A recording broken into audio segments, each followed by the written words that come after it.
Do good work is not a label, but a way of living. It is the constant and diligent effort to achieve a new level of excellence in one's own life. It is the hidden inner beauty behind the struggle to achieve excellence. It's not perfect, but imperfect. It is the effort, discipline, and focus that often goes unnoticed. The goal of Do Good Work is to highlight that drive. The guests I have on this show emulate this drive in their own special way. You'll be able to apply new ideas into your own life by learning from them. We will also have one-on-one episodes with me where we'll dive into my own experience with entrepreneurship and leadership. Every episode is designed to provide you with ideas that you can apply and grow in excellence in all areas of your life, business, and career. Today on the podcast, we have Brian Ford. He is the host of the podcast Self-Improvement Daily, which has over 4.4 million downloads, and he's the co-founder of For Purpose. And he's on a mission to bridge the opportunity gap and to inspire philanthropy. Well, Brian, thank you so much for being on today, man. I appreciate it. It's great to be with you, Raul. Brian, so I think when you and I had discussions, we got connected through impact-based leadership, through the focus of the work that we're doing. I want to start from day one. What got you involved to really see the work that you're doing specifically be more than just the work itself and more focused on the impact and the people you're serving? Yeah, it's a great question. I think my approach and kind of history with it is a little different than other people. So I grew up very privileged, never really had a challenge in my life, was really encouraged to be ambitious, to dream big, and kind of had access to a lot of different resources and opportunities. So I actually kind of developed an awareness when I went to college and realized that I was living in a bubble and that not everyone had a childhood like I did. And when I kind of had that awareness, specifically, one of my best friends from college, his name's Chris, he grew up in, kind of an underserved area in Sacramento, was probably one of 5 people to go on to college from his high school class, whereas I was expected to go to college, right? So there was already that stark difference. And then I found that he and I were on a soccer field together because I played college soccer at UC Davis alongside him. So we were on the same soccer field with completely different backgrounds. And I realized that there is this vast opportunity gap between what I had and what he had. And the fact that he was able to achieve kind of objectively the same amount that I had really made me think about all of the things that I had kind of just inherited in my past. And through that awareness, instead of kind of turning internally and really being critical of myself and my own growth, I kind of used myself as an asset and kind of thought of myself as, okay, if I have this position, I know what it's like. And with this potential, I can then serve others. Let me spin this around and really be externally facing instead of internally facing. So that's the true motivation of kind of the impact work that I do, is to try and serve others who don't have or didn't have access to what I did growing up, because I won the lottery of luck, and I don't think that's fair. So I want to spend my life repaying that privilege in the best ways I can. And that's kind of like a mission there. It's more personal, as regardless as a mission statement that's slapped on a company. How do you marry what your mission, your personal mission, which is now into your work? How are you marrying that with the personal development as well as the podcast that you've grown? Yeah. So, I mean, first with the podcast, it's a free resource, right? So I'm not trying to monetize it, at least not significantly. There's an interesting kind of argument for people value something when it's monetized, and that's my intention for adding value. That's a different conversation. But in terms of the intention of the podcast, it's completely intended to serve, right? And I'm really just kind of articulating the different things that I've observed in my life and the ways that I have found had either successes come my way or different opportunities I've been able to access, just to really create a point of reference and some relativity for others who are looking to access similar development, right? So in terms of how those two things integrate, it's incredibly intention and value based, right? I have my full-time career. I'm financially comfortable. I also have all of the family history to be comfortable for a long time, right? Because of that privilege.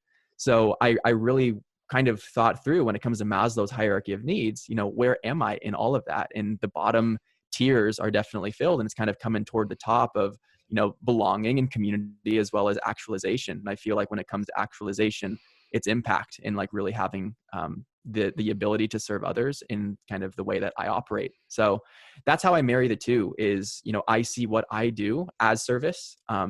Of course, I would be remiss to mention that the greatest benefit that Self-Improvement Daily, my podcast, has delivered is the accountability to my own personal development. But again, that's with the intention that my own development is preparing me to better serve others. So I think that exactly. So I think there is that core intention of service that's built into everything I do. And I think at this point, it's more subconscious and natural than intentional, which is a funny thing about intentions. But when you do the work and the rehearsal enough times, it eventually becomes more of that kind of subconscious. It's a natural flow.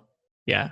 Exactly. So when it comes to, you kind of talked about this, and I want to dive into that conversation, the monetization versus non-monetization and the value perception. Talk to us a little bit about, your view on that. Yeah. Well, transparently, I struggle with it. I've definitely struggled with it. I grew up in a high validation culture.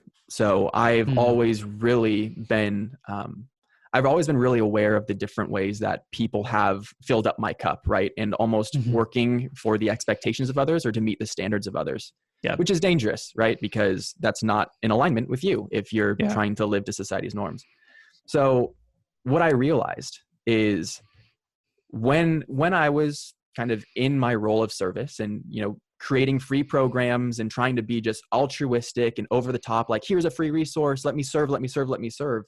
I realized that there was an element of that was actually selfish and not altruistic, because I was actually feeding the validating mechanism that I was looking for, which is, oh my gosh, Brian, you're such a good person. Like, you're doing this for free. Oh man, that's incredible. Whereas when the intention was actually to serve and to add value to others, they weren't getting the same amount of value in return because they weren't personally invested in the solution. So I can give them the resource, but I can't make them drink, right? If you take the horse to water, you got to make them drink. And if you take them to water and they don't have that incentivization or investment in the resource, they're not as likely to take action in it. So that was the paradigm shift that I kind of had, which is that if someone does have a personal investment, whether that's accountability, reputation, there's a bunch of different ways to generate this accountability that isn't completely financial. And that's where I'm trying to get creative, because I want to provide access for people who don't have the financial means still, but I want them to feel incentivized. It's an important consideration, is what skin in the game does someone have when you're trying to serve them? Because it is a two-way street. You can't just throw stuff at someone and expect them to receive it, right? Like, they have to be in a position, they've got to be ready, they got to be prepared, they got to be invested to receive that. And that's the act of the will. They have to choose through their own willpower to decide to take action. And let's talk about those different models, I guess, because one of the things that you're doing for purpose, I haven't seen any pay block or any paywall, and you're using different, let's call them tools or different mechanisms to create accountability, to create investment of the self. So let's talk about those different options that you listed out. So it was community, accountability. Obviously, there's the financial means if it's $1, $7, or a low investment up front. What are other ways that you've seen in order to get skin in the game?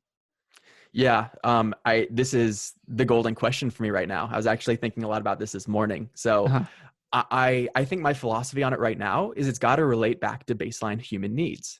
So how is someone's human needs being either involved or in question based on the different elements that you're presenting? So when it comes to, financial investment, right? So that financial incentive, that comes back to your ability to secure resources, right? So that's pretty clear within the hierarchy of human needs. When it comes to reputation, it gets a little more interesting. So reputation is more, how are you viewed within the community? What person are you perceived to be? And there is that kind of like inherent hierarchy that's built into reputation, right? So if you put someone's reputation on the line, and that's where kind of like the strongest accountability you can have is like the best friend, because you want them to be proud of you, right? Like, you want someone to like really to like know you and to like to appreciate you, to respect you, right? So that's kind of where reputation can come in. What I'm trying to figure out, and I think this could be kind of the gold ticket of it all, if there is a way to create it or at least design it, is that actualization piece. So how can you create accountability around purpose? Meaning that what impact are you making? What responsibility do you have toward your ultimate purpose, toward the role that you were designed to serve in the world? And that's kind of where I think some of the work I'm doing now with For Purpose is helping to bridge the gap. Is it's creating an awareness that everyone has a unique way to serve, a unique way to make a difference, a unique way to make an impact. And having an accountability to that is something that could be really motivating, so that it incorporates into more of a lifestyle choice rather than a transactional choice. And I think that's something that you've done really well with your brand, with Do Good Work, is it's more of a lifestyle, and it's the ecosystem around what you do rather than this is just one thing that is embedded in it. It is everything, right? Yeah. And I think that's how that could be an ultimate accountability, is the accountability to yourself and your own purpose. For me, I find that my accountability to that purpose and kind of self-actualization is more on the side of recognizing the privilege I have and seeing that as my potential to serve. So it's really striving to pursue that potential so that I can amplify and fully tap into the impact that I'm capable of, right? Yeah. Of course, not everyone has that same history, but I think that could be an interesting way to really activate people and create that accountability and incentive and investment in a resource, is to make them be introspective about how is this serving my need for self-actualization. And once they kind of recognize that, then it really is an independent decision for them to pursue it. Yeah, or even taking the baby steps, right? And regardless of like not just reaching actualization first, but taking the first baby step. Like you said you would do this, and you said that you are a person who does what they'll say. Because I know that hits me all the time when I say, like, this simple example, silly example. It's like a buddy of mine tells me you're supposed to do this workout, and then I'm like, it's 8:00. I haven't done it. Like, but I am the type of person that does what I say I would do. So I'm doing it at 8:30. All right. Yeah. So those kind of things, like being able to get the skin in the game, have that person be able to understand who they are and commit to whatever internal decision, how they view themselves. This goes back to a lot of the personal development that you're working on and that you've pretty much built like the podcast around. And I'm really curious, what are the things that you've seen hold people back from actually taking those action steps, from actually having that introspection, from actually, living up to who they say they live up to, or the image they have in their mind? Sure. Yeah. I share kind of that core principle with you. One of my core principles is dependable execution, which is I do what I say I'm going to do. Right. And that's just something that I value. And I think there's something interesting with that, like you said, with the different hierarchies of kind of this impact or this accountability, is people might not be ready to receive it at a certain level. So you do need to kind of like baby step your way up so that people are kind of in that space. But to answer your question, what's holding people back? Our human evolution is basically, our evolutionary past is holding us back. We are hardwired for immediate gratification. So every decision that we make is something that ultimately comes back to serve one of those baseline needs. And if in this mechanism that evaluates if a decision was good or bad, makes that distinction and closes the loop on that process very soon after the act of it has been done. So what that means is we are hardwired and designed to seek immediate gratification in the things that we do. When it comes to personal development, when it comes to impact, when it comes to these more cognitive human qualities that we exhibit, it's not about immediate gratification. In fact, it's about rejecting immediate gratification, investing in something that is going to be good for you in the long term, and then finding a way to make that delayed gratification somehow representative in your immediate gratification system. So a great example of that is, we all know we want to exercise, right? We all know we should exercise. But how many of us want to exercise, right? So when you think about the act of getting yourself to exercise, there's a lot of friction in it. It's like, oh, it's cold out. It's going to require energy. I'm going to be sweaty. It's going to be inconvenient in my day, right? Like, sure, there are some people that have come and like primed themselves to like really crave the endorphins associated with exercise. But most of us, myself included, don't particularly like exercising. But I do it I don't do it every day. I do it 4 times a week, right? I do it 6 a.m, 4 times a week, because it's important to me. But that's because I know the delayed gratification in it. And I've been able to build mechanisms that feed the immediate gratification system for me to understand in the immediate moment that this is something that I'm ultimately going to pay off for. So the way that loop closes is, yes, all the health benefits of exercise, lowering cholesterol and, less predisposition for these other diseases, et cetera, right? Exercise is good. But what I do is I have a daily goal tracker where I have an accountability to my daily goal tracker. And if I don't exercise when I say I don't, then I have that disincentive that closes the loop in the day of me exercising, saying, oh man, Brian, like you could have done better. Or when I do successfully exercise, I give myself a big check. And that is the immediate gratification that I need so that I can do that short-term behavior that I know is going to have that long-term payoff. So it all comes back to our evolutionary hardwiring and how we're designed for this short-term immediate gratification, whereas the best things for us are actually delayed. So how do we bridge the gap between the two of those things? My recommendation for that is to build life systems.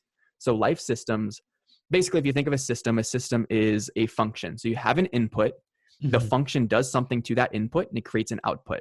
So if you have an intentional system that makes the input as effective as possible, and it makes the function designed to specifically optimize for the output you want, then you can reliably use an input, use the system, get the output so that you can design what you want in your life. And I think, again, the reason that systems aren't implemented is because it requires investment, and all of the energy and time and focus and attention associated with that short-term decision is not worthwhile in the short term because you can't perceive it.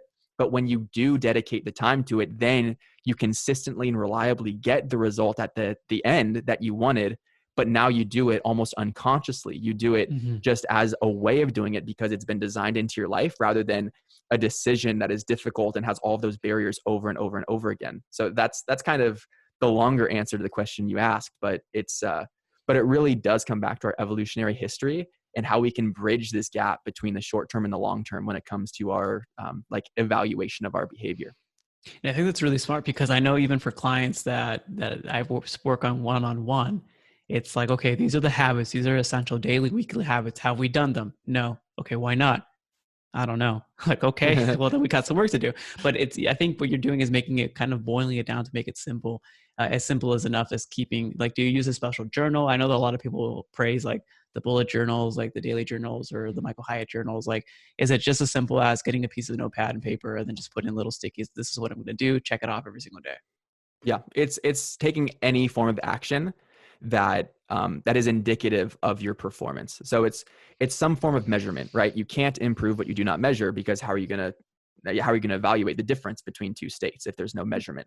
So what I do, I just very simply, I have a Google sheet, and every single day I give myself a point for if I do certain things. So like my morning routine, that involves, meditation, gratitude, journaling, and goal setting. If I do those things, I get a point. If I exercise my 4 times a week, I get a point. Did I call my grandma this week? Get a point. So like the important things that I value and prioritize in my life, I make sure that I have this system in place so that I'm accountable to doing it, because I know ultimately that's what I want. Like, I would feel awful if I didn't talk to my grandma, this week, because, life is short. And of course I want to maximize my time with her, and I would regret that. I know that in the long term, I would regret it if I didn't prioritize that relationship. So I have a system in place to be accountable to being proactive about building a relationship with her every single week, right? And it's as simple as just acknowledging. I do it every single night before I go to sleep. I upload the podcast episode for the next day because it's a daily podcast. I go through my goal journal, basically, which is give myself my points for the day. How did I do? Have that moment of reflection, and then I do it again the next day. I love that. And for those listening, we did say the S words, sheet, a spreadsheet. And I know that can be scary for some. So it can be a simple journal, but I do like the way that you're able to boil it down to function input, do the action output, and be able to say, well, I'm rewarding myself for the short term. In this case, it's a point system, but it could also be whatever success, I guess, success point you want to attribute to the action that you're taking in order to continue to motivate you for the long-term goal, for the outcome. Yeah, no, and I like that you made that distinction, because it doesn't necessarily need to be a reward in the form of kind of that like personal moral, like, oh yeah, I did what I said I was going to do. The reason that works for me, and that's an accountability that works for me, is because that's a core value of mine, is that dependable execution. I said I was going to do it, I'm going to do it. But if you really enjoy dessert, or if you have a sweet tooth or something, like, you can reward yourself in other ways, right? That kind of like lean into your human senses, or like whatever, is like a good reward for you. For me, it's just like closing the loop on like, yeah, I'm a very intentional person. So that's what does it for me. But there are so many different examples of ways that you can find what's rewarding for you. And then you have that be the action that you take in order to close the loop for the short-term behavior change. Oh, I love that. I want to shift gears here and talk more about the what you're doing with For Purpose, how people can get involved, and what inspired it to actually come together. Yeah, I appreciate it. No, it's very raw, very grassroots, very organic. So what you hear today might be different than tomorrow, but that's the exciting part in our world. Yeah. So the origin of For Purpose just came out of an observation that I had about human nature, which is that, and I guess now that I'm thinking about it, it's also an observation of my own identity, which is kind of this external validation that I've been seeking for so much my entire life that I was referencing earlier. And I think that our culture is so dependent on other people and the way that they think about us, the way that they speak about us. And it really does kind of create a standard that is difficult to live up to. And ultimately people fail to live up to it. So they feel less fulfilled, and find less joy in their life. So what For Purpose was designed to do is to really identify the root of where does all of that come from, right? Like, where does all of that negative energy that people try and aspire to, but ends up not being what they were looking for, where does that all come from? And my answer to that was materialism, kind of this idea of how many followers do you have? What car do you drive? What watch do you wear? How many vacations did you go on? It's almost like we're flexing about like how good we are. And again, coming through like the psychology of that, what I thought through was that if we are in fact looking for social validation, then what materialism does for someone is it creates this awareness that someone says like, oh, they must have this thing. That must mean someone else values them because they made that much money, because money is a reflection of some form of value.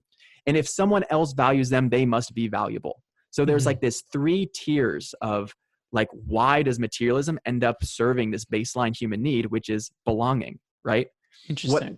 What we want to do it For Purpose is we want to change that ideal, and we still can lean into those 3 different tiers of how the kind of the psychology ends up coming back to serving belonging.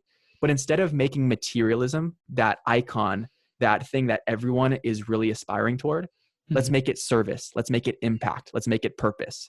And the only reason that it's been materialism is because that's the way that society has crafted it. That is what people have found to find value in, right? That's what people have chosen to prioritize. And I think very easily we can humanize the process of philanthropy and make donating $200 instead of buying a watch, or spending an extra week on a service trip as your vacation instead of going to Europe and doing a Euro trip. That could be the appeal that other people look to identify next to. So For Purpose is about figuring out how can we present opportunities for people to see purpose in action so that they end up aspiring to do positive actions and kind of like social impact in their life as a lifestyle choice. And of course, if that's the ideal, then there's a whole ecosystem of challenges and tactics that need to be implemented in order to kind of round out that mission. But that's basically what For Purpose is about. It's about making philanthropy sexy, making it something that people want to do more of. And let's redefine what it means to be a philanthropist so that people feel comfortable talking about it, doing it, and leading with that as something that is one of the priorities in their life. I think one of the benefits that I get and that you also get being able to interview a lot of people and have a lot of conversations, or like just like this on the podcast, is you're able to see trends and see what's happening in different industries, different companies, different thought leaders, different mission-driven leaders. One of the biggest trends, especially even now, like with COVID and everything that's going on, is the aspect of community and the aspect of going back to being human. I published this podcast a while ago, but I've had this thought experiment, or this not experiment, but like an observation that the more that we have technology, the more that humans are going to have to become more human. Right. And it's a good thing. I mean, I had a really good conversation with another gentleman out of Silicon Valley area, Oakland, that AI and technology is helping humans become better and being able to learn different patterns and enhance the way that our brain can think. But also because we're leveraging more technology, we're leveraging more of the opportunities that exist, systems, technology, AIs. We're forced kind of to go back to, like you mentioned, grassroots, and like, what is the humanization of this factor? What is the human element behind this strategic move, and going back to encouraging or enhancing just being human, which is kind of an interesting thought. And I know it's very abstract for our listeners right now, but something that you mentioned earlier is that, the whole materialism thing, that's something that we chose. But as we continue to grow, as we continue to, help or support the community, it's more about how can I help another fellow human being and also have that as a reward system as opposed to a material thing. And I like that aspect because you're hitting on some base psychologies in regards to why we chose materialism. Maybe it was the easiest thing, the easiest for gratification, perhaps, and it also stimulates an economy. And I think we can still do, the mission-driven, the impact-driven, without hurting shareholder value and the economic value, which is a whole different argument in itself. I think it's an argument for the ages, but it's just an interesting observation I've seen and that I've been talking to a lot of people about. It's all coming back to humans having collaborations, having brainstorming sessions, being able to have those authentic conversations, being able to have opportunities and safe spaces to have conversations between peers or between companies to actually create innovation. Oh, you touched on so many things that are like the layer 2, layer 3 to for purpose, which is perfect. So the first one being the humanity of philanthropy and the expectations that people have or are impressed upon them in order to be a philanthropist, whatever that means, right? And that's kind of, we do want to modernize that definition, like to be a philanthropist means you donated this much money or you volunteered this much time or you're on the board of this nonprofit, right? Like there's this kind of like exclusivity to philanthropy, which is backwards. Like it should be abundant. Anyway, that's another argument, but that's what we want to do is we want to kind of deconstruct some of that, some of the associations and stigmas that are associated with the nonprofit sector and charity work. For example, and I use this example all the time just because I love her, but so Chalene Johnson is a fitness influencer. She's someone I've had the pleasure to build a relationship with recently, and she's interested in the For Purpose project. So great, someone that could be a great tool for us. But Chalene's audience, which is hundreds of thousands of people, they can't necessarily relate to the way that she traditionally does her charitable work, right? So it's like $500,000 to this nonprofit, or like we fundraise together this amount of money, and it's because she has the authority and influence and everything. So she can accomplish a level of impact that a lot of people, specifically in her audience, aren't capable of.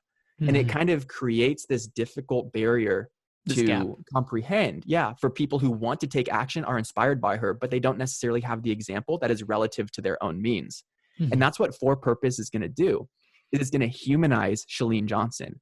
It is going to have her talk about the $500,000, the crazy fundraisers, all of the amazing galas, whatever she's involved in that are kind of more of those exclusive high tier philanthropy opportunities. But then it's also going to talk about how she carpools twice a week, how she composts, how she gives a recurring donation of $15 to a nonprofit that she supports, how she does the small things that anyone can do as well as those big things.